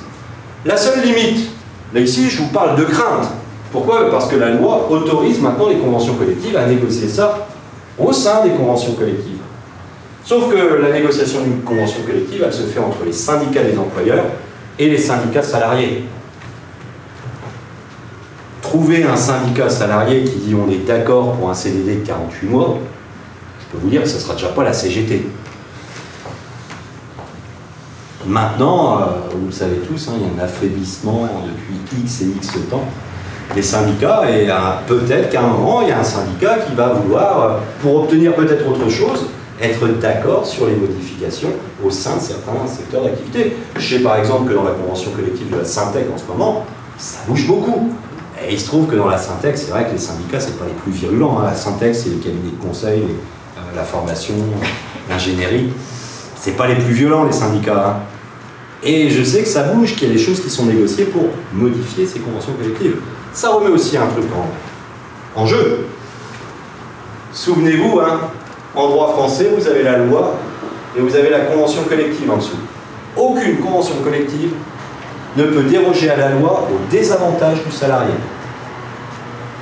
Mine de rien, si on passe à 2 renouvellements et qu'on peut faire 3, 4, 5, 6 renouvellements, c'est le désavantage du salarié. Mine de rien, c'est encore un coup de canif qui est mis dans la hiérarchie des normes. Notre système où on dit non, non, la convention collective, elle ne peut pas déroger, elle ne peut pas être moins favorable que la loi, que le minimum légal pour le salarié. Ben là, on met encore un petit coup. Et à force de mettre des petits coups, on va finir par avoir vraiment le socle et peut-être voir disparaître ce principe. J'aurais pu vous parler encore de plein de choses, puisque cette loi va toucher à la formation professionnelle.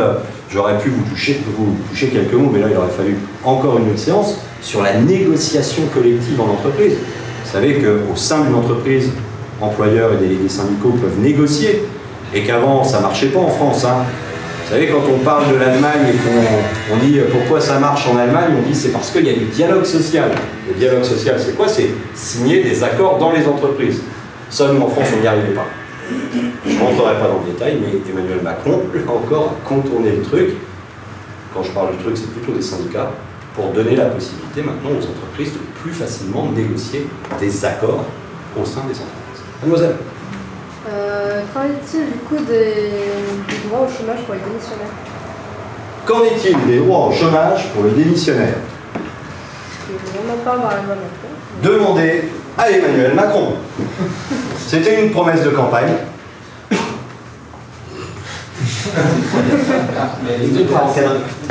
Je pourrais en rajouter. Hein. Moi, il y a un truc qui me plaisait à mort.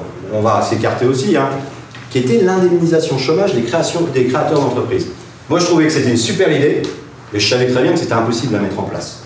Mais ça faisait partie du truc d'Emmanuel Macron. Il avait dit, on doit pouvoir démissionner et toucher le chômage. Alors, c'est vrai qu'il a fait passer un petit texte qui te permet de démissionner et de toucher le chômage, sous réserve, parce qu'il y a des petits astérix, hein, quand même encore, de te mettre dans des process qui t'obligent à accepter des emplois si on te les propose, etc.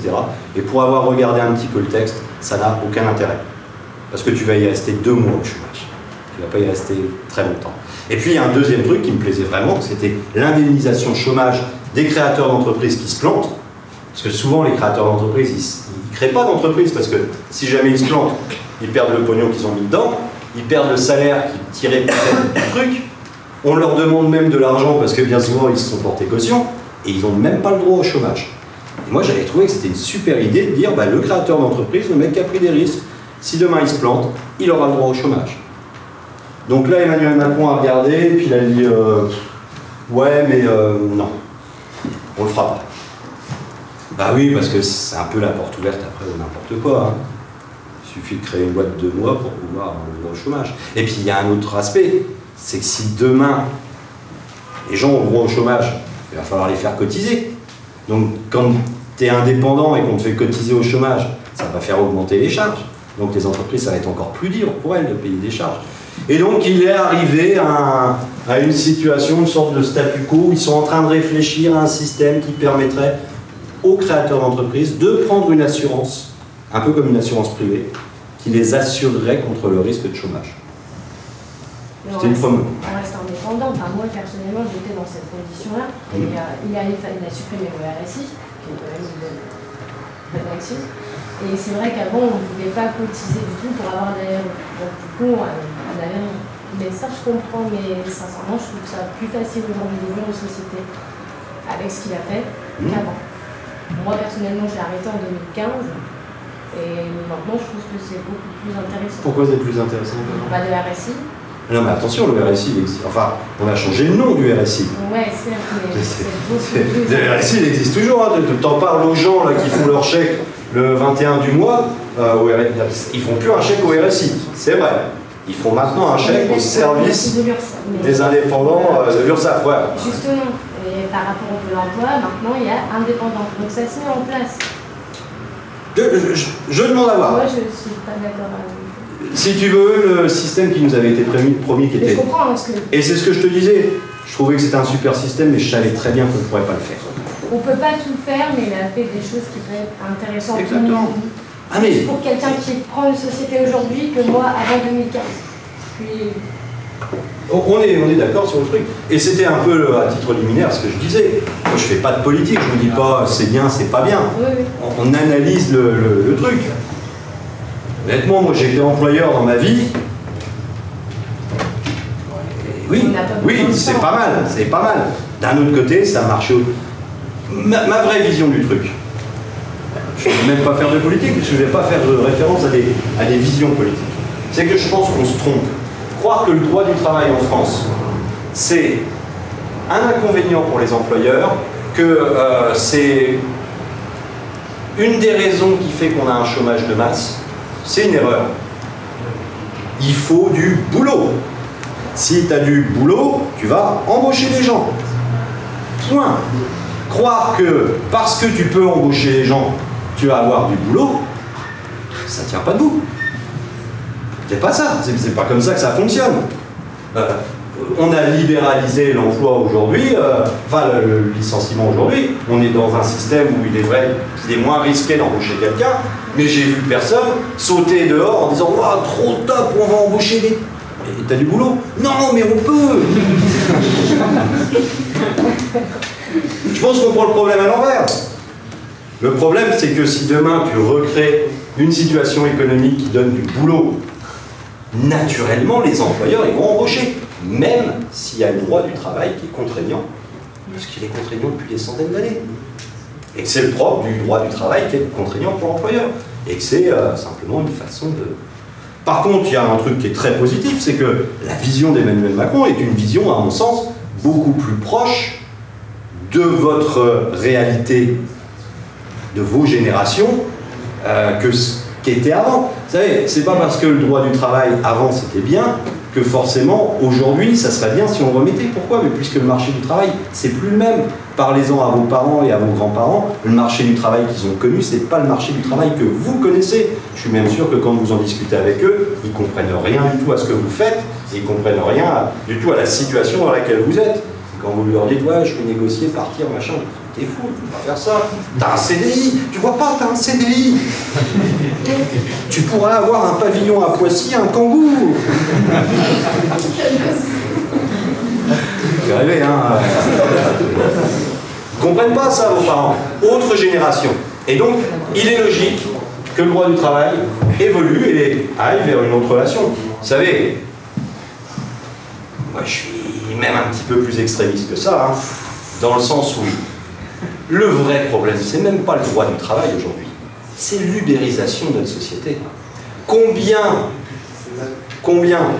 de salariés aujourd'hui sont remplacés par des indépendants? Là encore, tu n'as même pas à réformer le droit du travail, puisque l'indépendant, par définition, n'est pas soumis au droit du travail. Si demain, plutôt que prendre un chauffeur de taxi que je salarie, je prends un chauffeur Uber qui est un auto-entrepreneur, qui fait sa vie, qui n'a pas d'horaire, c'est pas mon problème, je lui fais juste un chèque à la fin, est-ce que vous ne croyez pas que c'est ça la plus grosse attaque contre le droit du travail? C'est même pas de réformer le droit du travail, c'est de faire en sorte qu'il n'y ait plus de droit du travail. Qu'on soit tous, demain, des indépendants. Mais bon, c'est le droit du travail qui soit indépendant. Tout à fait, t'as tout à fait raison. T'as tout à fait raison. Mais par contre, je te souhaite pas d'être malade en indépendant. Bah c'est pas... Ah mais, c'est une mentalité. C'est une mentalité à la française, je suis d'accord. T'es jamais malade. Ouais. Non mais je veux dire, on est en train d'évoluer, donc forcément, là, ça commence par cette chose-là. Mais derrière, après, il faut qu'il y ait des trucs qui... Je suis tout à fait d'accord avec toi, mais il y a un élément. Je serais tout à fait d'accord avec toi si on avait tous du boulot. Si on était dans un système où du boulot, il y en a très facilement, donc si demain je bosse pas avec lui, je bosserai avec lui, mais avec lui, etc.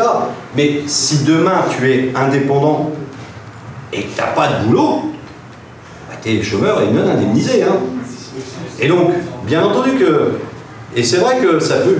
Je suis sûr que s'il y avait des étrangers, là, des gens qui ne sont pas au courant du droit du travail français, ils se diraient, mais il parle de quoi ce type-là? Si vous aviez des Américains, des Anglais, des Australiens, ils diraient, qu'est-ce qu'il nous raconte? N'oubliez pas que l'équivalent de la Cour de cassation anglaise a validé la possibilité de licencier les gens par SMS. T'es nul, reste chez toi. Bisous. Est-ce que c'est ce que tu veux? C'est une innovation. C'est une innovation, c'est vrai. Ah, peut-être que si on peut embaucher par SMS. Voilà. Mais quand tu es anglais ou américain en ce moment avec moins de 4% de chômage, sauf que nous on est à 10%, si tu veux, la chose n'est pas la même. La relation n'est pas la même. À la limite, on serait dans... Je vais même vous dire un truc, et ça c'est les structures du droit du travail qui sont bien foutues. Si demain, on passe à 3% de chômage en France, eh ben c'est les employeurs qui devront, et je serais partisan qu'on protège les employeurs contre les salariés. Parce que si demain, il n'y a que 3% de chômage, c'est vous qui ferez la loi, les gars. On le voit, nous, déjà, et vous le voyez déjà un petit peu, parce que, soyons clairs, on est à l'UTT et dans les domaines de l'ingénierie, plutôt dans des domaines qui sont privilégiés au regard de l'emploi. On a un fort taux d'embauche, les ingénieurs, ça embauche en ce moment. Mais vous savez pas le nombre de petits gugus, moi, que je vois, d'étudiants qui ont 3-4 promesses d'embauche, et puis qui les font valser, les mecs. Ah, vous m'en donnez un peu plus, je crois que je vais pas venir. Ah ouais, mais nous, on t'attend. Ah, mais vous, alors, vous donnez combien? Ils en jouent, hein. Si demain ça se généralise, il faudra protéger l'employeur. Et la structure et la souplesse du droit du travail pourraient très bien le prévoir. Simplement, c'est qu'il ne faut pas oublier qu'on est dans une situation de chômage de masse et que si pour un employeur, perdre un salarié, c'est pas grave, on a des centaines qui attendent, pour un salarié, perdre un job, c'est plutôt grave. Parce qu'il y a des centaines de routes à traverser pour aller en retrouver. Voire même des fois l'autoroute, hein. Piste d'atterrissage. Est-ce que vous avez des questions? Ouais. Je reviens juste sur la preuve. Donc la preuve est à la charge de l'employeur.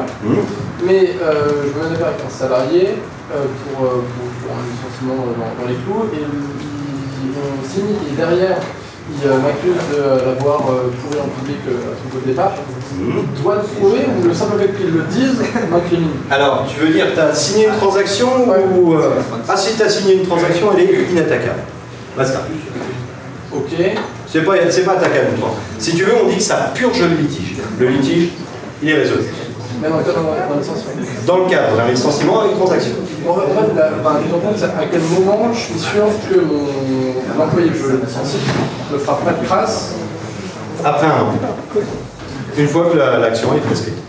Donc jusqu'à un an, je serais bien revenir en disant il m'a traité de... Exactement. Et dans ce cas-là, il dit il m'a traité de... Ah non, inversion de la charge de la preuve. Il m'a licencié injustement, c'est à toi de prouver que tu l'as licencié justement. Parce que tu avais une bonne raison pour le licenciement. Mais sur des attaques morales de la base, exactement. C'est l'inversion de la charge de la preuve. Il n'est pas au salarié de prouver qu'il a été injustement licencié, c'est à l'employeur de prouver qu'il a justement licencié. Ah mais on est bien d'accord, hein, si tu vas sur le licenciement, ensuite c'est au salarié de contre-attaquer, de dire non, c'est pour une cause discriminatoire. Ah oui, c'est à toi de prouver, salarié. Bien sûr. Est-ce que vous avez des questions? Ouais. Vous êtes pour ou contre le revenu universel? Pour si on me le donne, contre si on m'oblige à l'avoir, je sais pas, j'en sais rien. Ça dépend de ce qu'on entend par revenu universel. Si c'est... honnêtement, il y a un truc qui est super chiant en France, c'est le cumul des aides. Et si le revenu universel, c'est à ce sens-là, c'est-à-dire que maintenant, il n'y a plus qu'une aide sociale, elle est identifiée, on sait combien elle est la même pour tout le monde, et on n'en parle plus, je serais plutôt pour. Maintenant, si c'est le revenu universel à la Benoît Hamon, on donne à tout le monde 750 balles, que tu travailles pas, que de machin. Et je trouve ça un peu idiot, ça va juste faire augmenter les prix, c'est tout. Je précise la question. Ce qu'on a dit sur la version de l'État, enfin le droit du travail, fait qu'on l'attaque petit à petit pour essayer de remettre en cause sa base. Il est quand même basé sur l'idée que si on protège d'abord les employés, c'est pour les employeurs, enfin les charges pour protéger avec le chômage, etc., elles sont prises aux entreprises, principalement. Ah, aux salariés aussi. Donc si on change, si on est dans un paradigme différent, où on dit que c'est l'État finalement qui s'occupe de protéger les individus, leur permettre de vivre, quelle que soit leur situation, est-ce qu'on ne change pas radicalement toutes les questions qu'on était en train de poser sur le droit du travail? Là, oui. Ou là, on passerait par une approche plus financière, qui est le financement de la protection sociale, en fin de compte. C'est ça. Tu sais, c'est ce qu'il a commencé à faire par le biais de la CSG. En gros, avant, tous les salariés français payaient une charge sociale qui allait nourrir Pôle emploi. Aujourd'hui, et c'est pour ça que tu vas avoir une petite descente et qui sera normalement de plus en plus importante sur ton salaire, tu ne paieras plus Pôle emploi, mais on va prendre maintenant plus de CSG, parce que la CSG, elle ne touche pas uniquement les salariés, elle touche l'ensemble des Français. Et donc l'idée, elle est là, elle est en fin de compte de mutualiser et de dire le chômage, puisque ça profite à toute la société, ça serait dommage que les employeurs et les salariés qui le payent. Il vaut mieux que tout le monde le paye. C'est une idée, et je trouve qu'elle est pas mal cette idée. Mais voilà, il faut que ça fasse encore ses preuves. Et puis bon, tu l'as peut-être vu, je sais pas, sur ta fiche de paye, ce qu'on nous avait annoncé comme baisse de charge, on a du mal, elles sont un peu retardées à chaque fois. Puis moi je m'attendais à plus. Mais bon, c'est déjà pas mal. C'est pas, oui, c'est déjà pas mal. Oui, 20 euros, c'est très cher. Je vais faire une petite interruption pas longue. Parce que comme tu as longuement parlé et que tu n'as pas bu, tu as peut-être une petite soif et que vous avez peut-être aussi... Et on peut en discuter de tout ça. De toute façon, je ne vais pas partir. Si vous avez des questions, je suis pas très loin. Juste, je dis au revoir. Enfin non, au revoir. Je fais un point final. Vous avez mon mail, de toute façon emmanuel.carquin@utt.fr. Si vous avez des questions, vous n'hésitez pas à me les poser. Je vous ferai passer, alors par le biais, je sais pas, de la fondation ou autre, un peu de documentation par rapport à tout ce que je vous ai dit. Intéressez-vous au truc, parce que ça va encore évoluer. Et souvenez-vous, à chaque fois, je vous le dis dans mes cours de droit, ce que je vous dis aujourd'hui, ça marche aujourd'hui. Je ne suis pas sûr que dans un an, ça marche encore. Et je suis encore moins sûr qu'en 2022, c'est la même chose. Mais aujourd'hui, on en est à peu près à cette situation-là. Il y a aussi, sachez, cette loi est attaquée devant l'Union européenne. L'Union européenne sur certains points, et notamment le fait de ne plus respecter la procédure ne peut pas emporter la nullité du licenciement. Ça, c'est attaqué devant l'Union européenne. On ne sait pas si ça va tenir ou pas. On verra. C'est vrai que ça paraît un petit peu bizarre, c'est un droit fondamental que d'avoir une procédure de licenciement. Mais bon, on verra bien. En tout cas, j'espère que ça vous a intéressé, que ça vous a appris des choses. La mauvaise nouvelle, c'est que vous avez perdu du pouvoir, mais que maintenant, ce sera plus facile pour négocier. Ça ira plus vite. Merci à vous en tout cas.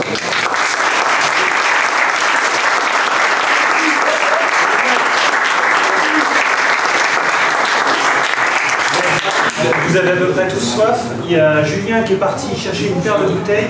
Je propose que pour que ce soit plus simple, je ne sais pas si tu m'entends, Julien. C'est bon. Quand il m'entendra, il reviendra. Je vous propose de rester assis. Pour ceux qui le souhaitent, après on va aller manger au restaurant, donc vous pouvez nous suivre autant que vous êtes. J'ai 3 choses à vous montrer en moins de 5 minutes. La première, c'est la Zanut, pour l'association des anciens. Je parle devant le bureau, donc je vais essayer de ne pas dire de bêtises. On a changé de bureau il y a quelques mois maintenant. Des grands changements qui vont vous toucher là. Je vais vous en parler de un tout spécifiquement, c'est la possibilité d'adhérer à la Zanut à vie pour 15 €. Est-ce que dans la salle, il y a des gens qui savent s'ils sont adhérents sûrs ou pas? Juste comme ça pour rigoler. Et combien ne savent pas en fait? Juste pour voilà, c'était l'idée.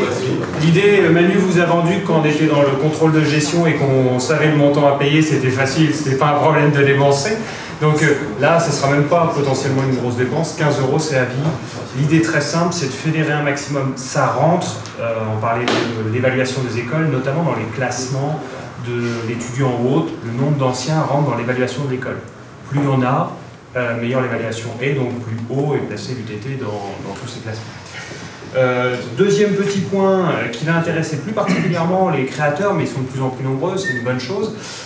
Sur la Zanut se fait un petit concours dont la remise des trophées aura lieu à la remise des diplômes.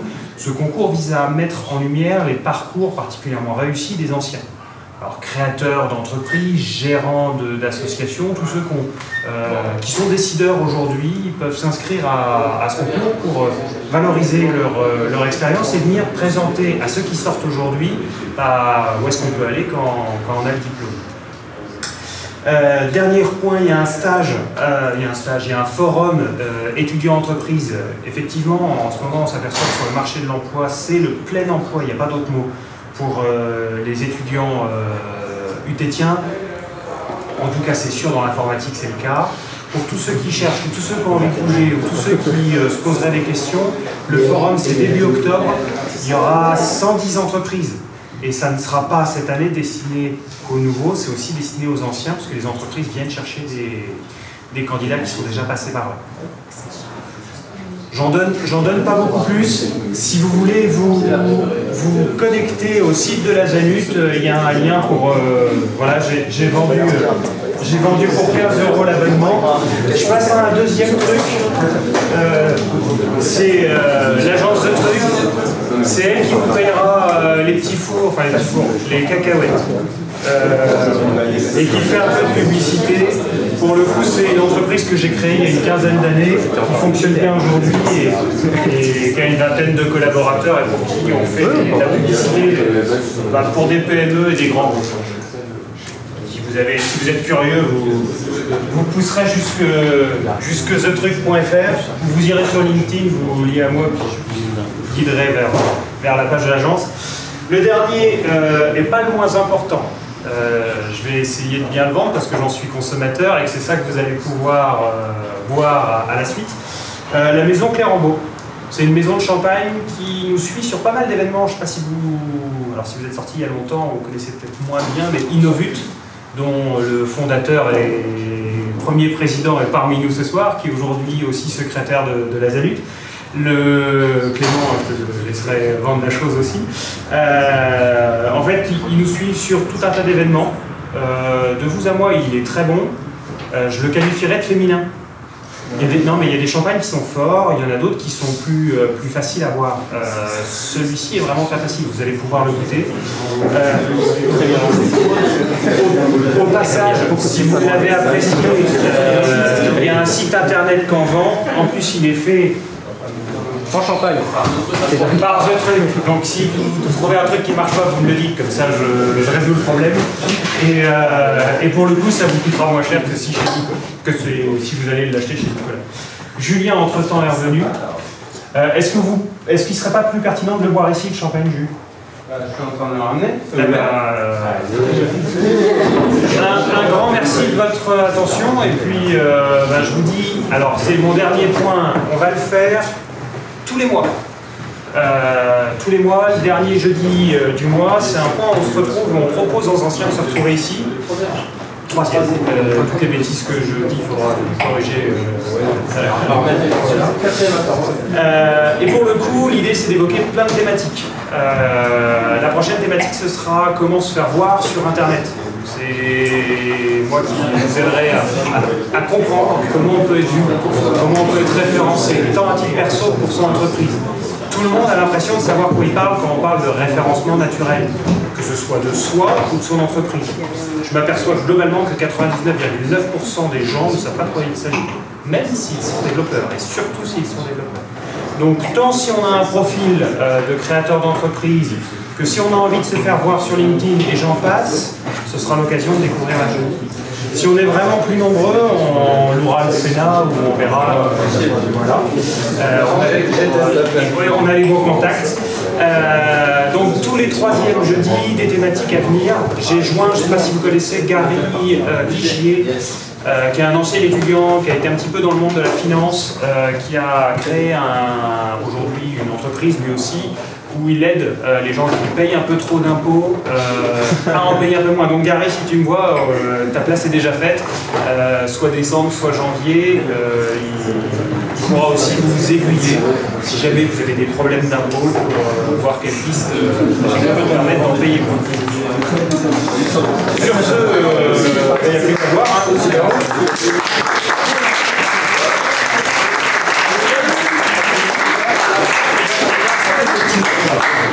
Est-ce qu'on fait la distribution ?